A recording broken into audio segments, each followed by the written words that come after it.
कार्तिक और गणेश दुई जन भितर थरे कथा पड़िला। कार्तिक कहले गणेश चलो किए आग पृथ्वी बुली आसुची।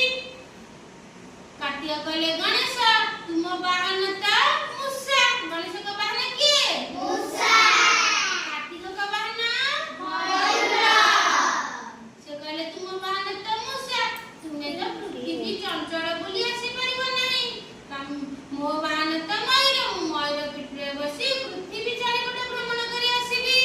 एहा कहि कार्तिक मयूर पिठरे बसी पृथ्वी भ्रमण करबाकू उड़ी चली गले। गणेश किछि कहु नथिले, चुपचाप होई सुनुथिले।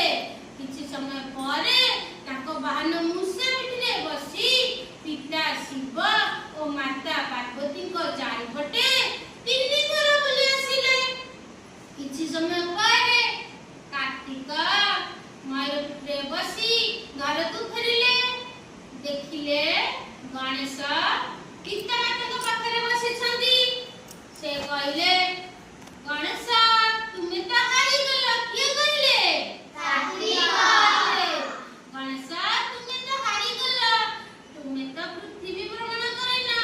गणेश कहले तुमे तो थारे बुलिलो, मुबा पृथ्वी चारिपटे तीन थर बुलिली। कार्तिक आश्चर्य होई अनैले, किछि बुझी पारले नाही। गणेश कहले पिता माता बा पृथ्वी ठाରୁ बड़, मु तांका चारिपटे तीन थर बुलिची। कार्तिक ए कथा कार्तिक यह सुनी चुप रहिले। ए कथा पिता शिव और माता पार्वती चुपचाप होई सुनुथांदी। माता पार्वती कहले गणेश